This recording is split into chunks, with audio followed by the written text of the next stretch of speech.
When I pulled into the driveway, her car was there. But something was off. The front door was unlocked, and there were voices coming from upstairs. I called out her name. No answer. The voices grew louder as I climbed the stairs. It didn't take long to figure out what was happening. Our bedroom door was slightly ajar. Through the gap, I saw Rachel. She wasn't alone. She was in bed with another man. I froze, unable to process what I was seeing. She was laughing, her hand resting on her swollen belly. Our baby. Except, in that moment, I realized it wasn't ours. The man leaned in, kissing her shoulder. "You're glowing," he said. "I bet James is too stupid to notice anything," Rachel replied, laughing. I felt like the ground had been ripped out from under me. I wanted to barge in, to scream, to demand answers. But I didn't. I backed away, quietly leaving the house. I drove to a nearby park and sat in my car for what felt like hours. How long had this been going on? Who was this guy? And what the hell was I supposed to do now? When I finally went back home, Rachel was in the kitchen, acting like nothing had happened. "Hey, you're home early," she said, flashing me a smile. I stared at her, struggling to keep my emotions in check. "Yeah," I said. "Meeting got canceled." She nodded, turning back to the stove. Perfect timing. I'm making lasagna. The audacity. That night, I lay awake, replaying everything I'd seen and heard. I thought about confronting her, but I knew she'd lie. Rachel had always been good at twisting the truth. The next morning, I decided to dig deeper. When she left for her prenatal yoga class, I checked her phone. She'd recently changed her passcode, which was suspicious in itself, but I guessed it after a few tries. What I found made my stomach churn. There were texts from an unsaved number. "Can't wait to see you tonight. You're so beautiful. Has he figured it out yet? Our baby is going to be perfect." My hands were shaking as I scrolled through the messages. Then I found the photos. Rachel and the man from our bedroom, posing together with her hand on her belly. It felt like a knife to the chest. That evening, I acted like everything was fine. "Do you want to go out this weekend?" I asked casually during dinner. She hesitated, then shook her head. "I've got plans with the girls," she said. Another lie. The next day, I hired a private investigator. If Rachel was lying about this, what else was she hiding? The PI was thorough. Within a week, he handed me a report that made my blood run cold. Rachel wasn't just cheating. She was living a double life. She'd been meeting this guy, let's call him Mr. Wonderful, for months. The PI had photos of them at restaurants, hotels, and even at the park where I proposed to her. The worst part? The baby wasn't mine. The PI got a hold of her medical records. Based on the conception date, she'd been seeing him long before we started trying. I wanted to confront her right then and there, but the PI advised me to wait. "Let her dig her own grave," he said. So that's what I did. Over the next few weeks, I kept up the act. I played the loving husband, the doting father-to-be, while Rachel continued to lie to my face. She'd smile and tell me about her day, all while texting Mr. Wonderful under the table. I started documenting everything. Every lie, every suspicious charge on our credit card, every fake doctor's appointment. I was building a case, not just for divorce, but for revenge. One night, I decided to test her. "I've been thinking," I said as we were getting ready for bed. "Maybe I should come to one of your yoga classes. It might help me relax." Her smile faltered for a split second before she recovered. "That's sweet," she said, "but it's really more of a women's thing." Another lie. The more I watched Rachel, the more her lies stood out like flashing neon signs. She thought she was so clever, so sneaky, but once you know the truth, the cracks in the facade are impossible to ignore. The first big slip came a week after I'd hired the private investigator. She was heading out for another prenatal yoga class when I casually asked, "Which studio is it again?" Her smile didn't even waver. "It's that place downtown," she said. "You know, the one with the big windows." The PI had already followed her that week. There was no yoga studio. She was meeting Mr. Wonderful at a boutique hotel downtown. After she left, I decided to do a little investigating of my own. She left her laptop open on the kitchen counter, and I knew from past experience that Rachel wasn't great at covering her digital tracks. Sure enough, her email was open. There were messages from Mr. Wonderful. "I booked the room for Saturday. Can't wait to see you. Have you told him yet? We can't keep this up forever. Our baby is going to have your smile. Our baby." The words felt like a punch to the gut. I forwarded the emails to myself, then kept digging. Her search history was full of damning evidence. How to hide an affair from your husband. Signs your husband suspects you're cheating. Best boutique hotels for discreet meetings. The final straw was a confirmation email for a baby registry. Not ours. Hers and his. She'd registered under her maiden name, listing Mr. Wonderful as the father. The thought of her picking out baby clothes with him, while lying to me, made my blood boil. That night, I couldn't even look at her. She came home smelling like a mix of cheap hotel shampoo and his cologne. "How was yoga?" I asked, barely managing to keep the venom out of my voice. "Great," she said, flashing me a smile. "We did some breathing exercises. So relaxing." I clenched my jaw, nodding. Glad to hear it. Inside, I was screaming. The private investigator called me the next day with an update. "James, we got a problem," he said. "What now?" I asked, already bracing myself. "She's not just seeing one guy," he said. "There's another." "Another?" I felt like the floor had dropped out from under me. "Who?" I asked, my voice barely above a whisper. The PI hesitated. "He's a colleague of hers. Works at the same marketing firm. They've been meeting up during lunch breaks." Lunch breaks. While I was at work, she was hooking up with another man. The PI sent me photos. Rachel sitting in a car with a man I didn't recognize, laughing and leaning into him. Them walking into a hotel together, their hands brushing. She wasn't just cheating with Mr. Wonderful. She was juggling multiple affairs, lying to everyone around her, and laughing behind my back. That evening, I confronted her. Sort of. "Hey," I said as we were cleaning up after dinner. "Do you ever see Mark outside of work?" Mark was the name of her colleague. She froze for half a second before responding. "Not really," she said casually. "Why?" "No reason," I said, shrugging. She smiled and turned back to the dishes. But her body language told me everything I needed to know. She was lying. Over the next week, I started piecing everything together. The PI confirmed that Rachel had been seeing Mark for at least 6 months. Around the same time, she started seeing Mr. Wonderful. The lies kept piling up. Rachel wasn't just living a double life. She was living a triple life. One night, while she was in the shower, I found her second phone. It was hidden in her nightstand, tucked under a pile of old magazines. The messages on it made my stomach turn. From Mr. Wonderful: "You're glowing. Can't wait to start our family together." From Mark: "Lunch tomorrow? I miss you already." There were dozens of messages, each one more damning than the last. That night, I didn't sleep. I sat in the living room, staring at the wall, wondering how the hell my life had come to this.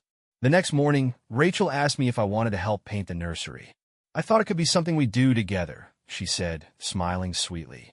The audacity. I nodded, forcing a smile. "Sure. Sounds great." Inside, I was boiling. Later that day, I called the lawyer again. "It's worse than I thought," I said. "There are 2 men. Maybe more." The lawyer sighed. "We'll need more evidence," he said. "The stronger your case, the better." So I kept playing the role of the clueless husband. I went to work, came home, and pretended everything was fine. Meanwhile, Rachel kept lying, cheating, and digging herself deeper into the hole. The final blow came when the PI called me with yet another update. "James, I've been following her closely," he said, "and there's something you need to see." He sent me a video. It was Rachel and Mr. Wonderful sitting in a park. She was laughing, her hand on her belly, as he leaned in to kiss her. And then she said something that made my blood run cold. "I can't wait to raise this baby with you," she said. "James is just a placeholder."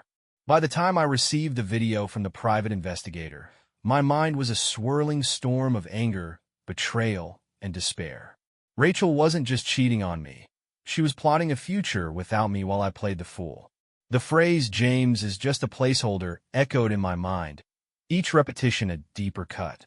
That night, I sat in my car outside the house, gripping the steering wheel so tightly my knuckles turned white. I couldn't just let this slide. But every time I thought about confronting Rachel, a wave of uncertainty held me back. What if she gaslit me? What if she turned this around, making me the bad guy? I needed to be sure. I needed a plan. The private investigator called the next day with another update. "She's meeting Mark tomorrow," he said. Mark, the co-worker. The second man.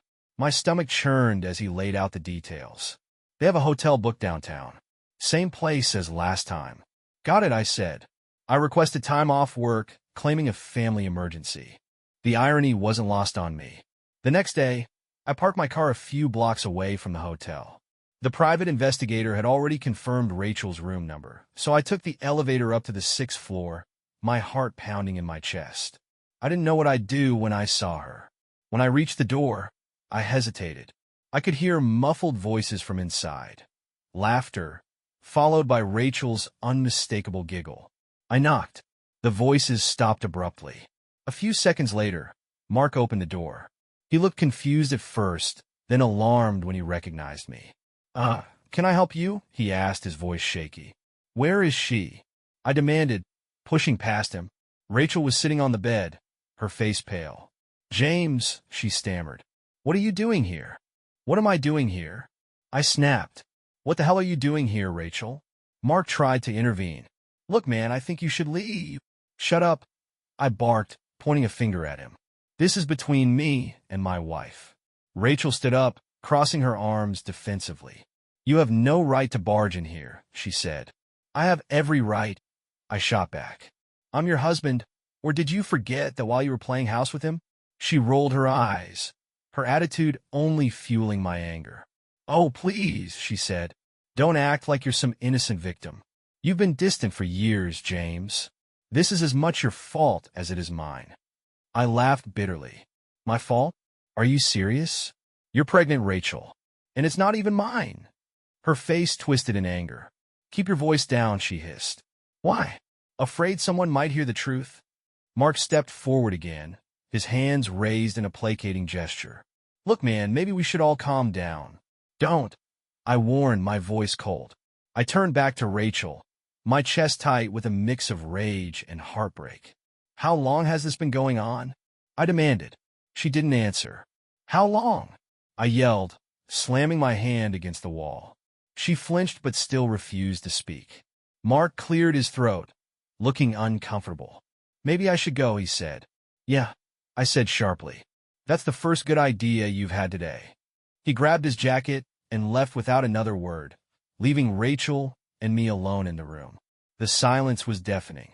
Finally, she sat back down on the bed, burying her face in her hands.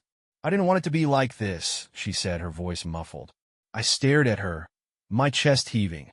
"Then what did you want, Rachel?" I asked. "To string me along? To let me think this baby was mine, while you built a life with someone else?" She looked up, tears streaming down her face. "I don't know," she whispered. I shook my head, the weight of her betrayal pressing down on me like a ton of bricks. "I loved you," I said, my voice breaking. "I would have done anything for you. And this is what I get in return." She didn't respond. I walked out without another word, leaving her sitting there alone. That night, I called the private investigator again. "We need to go deeper," I said. He hesitated. "What are you looking for?" "Everything," I said. "I want to know everything she's been hiding." Over the next few days, the private investigator dug up more than I ever expected. Bank statements showed thousands of dollars missing from our joint account. She'd been funneling money into a secret account under her maiden name. And then came the third twist. The private investigator discovered another man. Not Mark, not Mr. Wonderful, someone else. The private investigator's phone call came late in the evening. "I don't know how to say this," he started, his voice unusually cautious. "Just spit it out." I snapped, my nerves already frayed. "There's another man," he said. I sank into the couch, rubbing my temples. "Who is he?" The investigator hesitated. "It's someone close to you." My chest tightened. "Just tell me," I said, my voice barely above a whisper. "It's Greg," he said finally. "Greg, my best friend since college. The guy who'd been at our wedding, who'd held my son for the first time in the hospital, who'd spent countless weekends at our house grilling and watching football."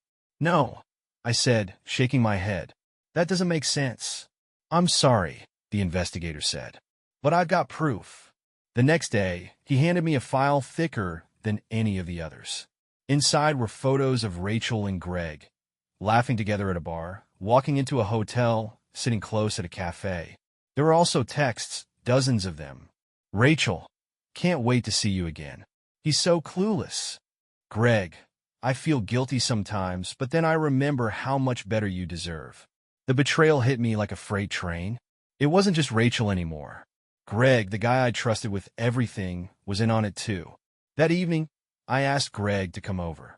I needed to see his face, to hear his lies firsthand. When he arrived, I handed him a beer and pretended everything was fine. We sat on the back porch, the late summer air thick with tension. So, how's work? I asked casually, sipping my drink. Busy, he said. You know how it is? Yeah, I said, nodding. Must be hard finding time for extracurricular activities. He froze for half a second before forcing a laugh. What are you talking about? I turned to face him fully, my expression cold. I know, Greg, I said. About you and Rachel. His face drained of color. James, Save it, I snapped. I've seen the photos. Read the texts. So don't even try to deny it. He opened his mouth to respond, then closed it again, his shoulders slumping. I'm sorry, he said finally. It wasn't supposed to happen. That's what they all say, I said bitterly. I stood up, towering over him. You were supposed to be my friend, I said, my voice trembling with anger. How long has this been going on? About a year, he admitted, unable to meet my gaze. A year. They've been lying to me for an entire year. Get out, I said, my voice low and dangerous. James, get out. He left without another word, and I slammed the door behind him. The next day, I confronted Rachel. When I told her I knew about Greg, she didn't even try to deny it. Instead, she smirked. Oh, so now you care? She said, crossing her arms. Where was this energy when I needed you? Her audacity was staggering. You gotta be kidding me, I said, my voice rising. You've been cheating on me with multiple men, lying to my face, stealing money, and you're blaming me? She rolled her eyes. You're not exactly husband of the year, James, she said. I laughed bitterly. This isn't about me, I said. This is about you and your complete lack of decency. Her smirk faded, and for the first time, she looked genuinely nervous. What are you going to do? She asked. You'll see, I said coldly. The private investigator and I spent the next week gathering the final pieces of evidence. Bank records showed that Rachel had drained nearly $50,000 from our joint accounts. She'd funneled the money into a secret offshore account, using it to fund her lavish escapades. Then came the final twist. The private investigator uncovered one last piece of damning evidence. Rachel wasn't just juggling multiple affairs. She was planning to leave me. Her text to Greg and the other men painted a clear picture. Rachel, once the baby's here, I'm done with him. Rachel, he's too blind to see what's coming.